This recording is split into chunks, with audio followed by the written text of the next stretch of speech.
రాష్ట్రంలో జరుగుతూ ఉన్న కరెంట్ అఫైర్స్ మీద, రాష్ట్రంలో జరుగుతూ ఉన్న ఇప్పటి పరిస్థితుల మధ్య జరుగుతూ ఉన్న వివిధ అంశాల మీద నాణ్యానికి రెండో వైపున, the other side of the coin, రెండో వైపున చూపించే ప్రయత్నం ఈ ప్రెస్ మీట్ ద్వారా రాష్ట్ర ప్రజలందరి దృష్టికి తీసుకొని పోయే ప్రయత్నం చేస్తూ ఉన్నాం. ఎందుకంటే మనం యుద్ధం చేస్తూ ఉండేది ఒక చంద్రబాబుతోనే కాదు, ఒక ఈనాడు, ఒక ఆంధ్రజ్యోతి, ఒక TV5, ఓ చెడిపోయి ఉన్న ఓ ఎల్లో మీడియా వ్యవస్థతో కూడా యుద్ధం చేస్తూ ఉన్నాం. కాబట్టి అటువైపు నుంచి అబద్ధాల మీద అబద్ధాలు చెప్పుకుంటూ వచ్చే ప్రయత్నాలు జరుగుతూనే ఉంటాయి. కాబట్టి నాణ్యానికి రెండో వైపును కూడా అప్పుడప్పుడు తెలియజెప్పే కార్యక్రమాలు కూడా జరుగుతూ ఉండాలి. ఎన్నికలకు ముందు చంద్రబాబు గారి డైలాగులు మనం విన్నప్పుడు, చూసినప్పుడు మనందరికీ కూడా అప్పట్లో కనిపించింది, వినిపించింది చంద్రబాబు నాయుడు గారి నోట నా చేతిలో అభివృద్ధి మంత్రం ఉంది, సంపద నేను సృష్టిస్తాను, సంక్షేమ పథకాలన్నీ కూడా నేను అమలు చేస్తాను, జగన్ చేసేటివన్నీ కూడా నేను ఇస్తాను, అంతేకాదు జగన్ కంటే ఎక్కువ కూడా నేను చేస్తాను అని చెప్పి ఎన్నికలకు ముందు, కరెక్ట్గా సంవత్సరం ముందు చంద్రబాబు నాయుడు గారు చెప్పిన మాటలన్నీ కూడా మనకు గుర్తుకొస్తాయి. నేనైతే రాష్ట్రాన్ని బాగు చేస్తానని కూడా, జగన్ హయాంలో రాష్ట్రం శ్రీలంక అయిపోయిందని కూడా, ఇటువంటి తప్పుడు మాటలకు కూడా చంద్రబాబు నాయుడు గారు చెప్పుకురావడం కూడా మనం విన్నాం. సరే, చంద్రబాబు నాయుడు గారి 12 నెలల పాలన చూద్దాం. చంద్రబాబు నాయుడు గారి 12 నెలల పాలన చూస్తే రాష్ట్ర ప్రభుత్వానికి సంబంధించిన ఆర్థిక పరిస్థితి ఎలా ఉంది అన్నది మొట్టమొదటగా మొదలెడదాం. మా హయాంలో అయితే కోవిడ్ లాంటి మహమ్మారిని కూడా ఎదుర్కొని మేము రాష్ట్రాన్ని నడపవలసిన పరిస్థితి మా హయాంలో జరిగింది. ఇంతకుముందు ఎప్పుడూ చూడాల కోవిడ్ లాంటిది ఒకటి ఉంటుందని, కోవిడ్ లాంటిది ఒకటి రాగలుగుతుందని, దానివల్ల రాష్ట్రం అతలాకుతలం కాగలుగుతుంది అన్న పరిస్థితులు ఎప్పుడూ కూడా ఎవరు కూడా గతంలో చూడాల. కానీ అలాంటి పరిస్థితుల్లో కూడా రాష్ట్రాన్ని మేము గొప్పగా నడిపామని కూడా చెప్పవచ్చు. గొప్పగా నడుపుతూనే ఒకవైపున సంక్షేమం చూపించాం, మరోవైపున అభివృద్ధిని కూడా గొప్పగా నడుపుతూ చూపించగలిగాం. మా ప్రభుత్వంలో దేవుడి దయతో, ప్రజలందరి చల్లని దీవెనలతో మేము చేయగలిగిన మంచి వల్ల ప్రజల కొనుగోలు శక్తి పెరిగింది, పెట్టుబడులు కూడా దానివల్ల పెరిగాయి.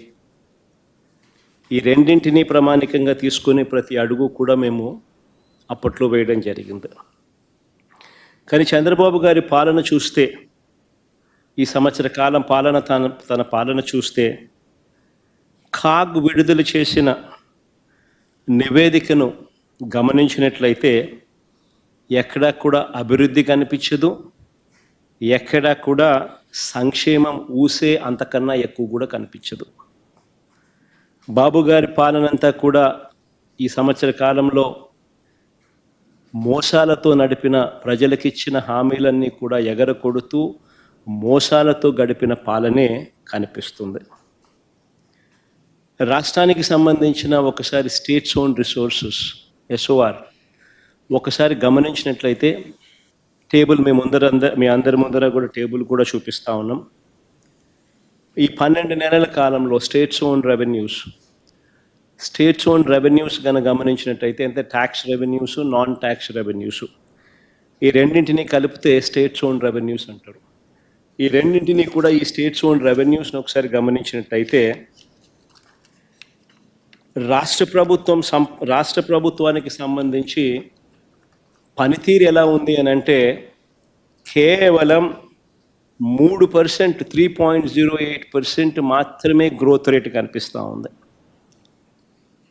ఇది ఎందుకు అంత ఇంపార్టెంట్ ఆస్పెక్టు అని అంటే ప్రజల కొనుగోలు శక్తి దీంతో పాటు పెట్టుబడులు తగ్గాయనడానికి ఈ డేటా ఒక ఇంపార్టెంట్ నంబర్ కింద ఈ డేటా కనిపిస్తుంది. అదే ఒకసారి దేశం వైపు ఒకసారి చూస్తే ఇంకా ఆశ్చర్యం కల్పిస్తుంది. దేశం చూసుకుంటే దేశానికి సంబంధించిన gross tax revenues, non tax revenues దేశానికి సంబంధించి చూస్తే లాస్ట్ ఇయర్ కన్నా ఈ సంవత్సరం ఏకంగా 13.76% గ్రోత్ రేట్ కనిపిస్తుంది. అది ఈ పక్కన రైట్ సైడ్ దేశానికి సంబంధించిన డేటా. అందులో 32,50,181 non tax revenues and non tax revenues of central government ఉంటే 2025 ఫైనాన్షియల్ ఇయర్లోకి వచ్చేసరికి ఫిబ్రవరి 2025కి వచ్చేసరికి 36,97,545 అంటే 13.76% పెరుగుదల కనిపిస్తుంది. మన రాష్ట్రంలో చూస్తే కేవలం 3.08% మాత్రమే స్టేట్స్ ఓన్ రెవెన్యూస్ పెరుగుదల కనిపిస్తూ ఉంది. మరి ఇంత దారుణంగా చంద్రబాబు నాయుడు గారి పనితీరు ఉంది అని చెప్పడానికి ఇదొక నిదర్శనం. ఎందుకనంటే రాష్ట్రానికి సంబంధించి రావాల్సిన ఆదాయాలన్నీ రాష్ట్ర ఖజానాకు రావడం లేదు. ఇవన్నీ చంద్రబాబు నాయుడు గారు అని గజ దొంగల ముఠ జోబుల్లోకి పోతా ఉందన్న దానికి ఒక ప్రస్ఫుటమైన నిదర్శన ఈ డేటా. ఇదే మాదిరిగా ఇంకొక డేటా కూడా ఒకసారి గమనిస్తే చంద్రబాబు నాయుడు గారి హయాంలో అప్పులు ఎంత తీసుకొచ్చాడు, దీనికన్నా ముందు ఫిగర్ ముందు స్లైడ్. చంద్రబాబు నాయుడు గారి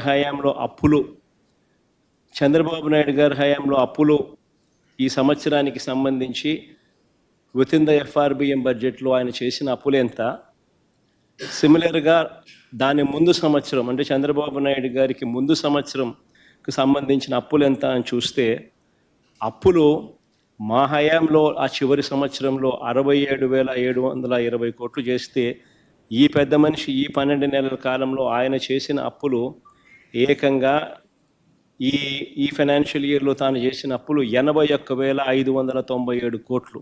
అంటే 30% అధికంగా ఈ పెద్ద మనిషి చంద్రబాబు నాయుడు గారు అప్పులు రాష్ట్ర ప్రభుత్వం మీద మేము చేసిన అప్పుల కన్నా అదనంగా బారో చేశాడు క్లియర్ కట్గా అని చెప్పి కనిపిస్తూ ఉంది. ఇదంతా నేను బడ్జెట్ బారోయింగ్స్ చెప్తా ఉన్నా.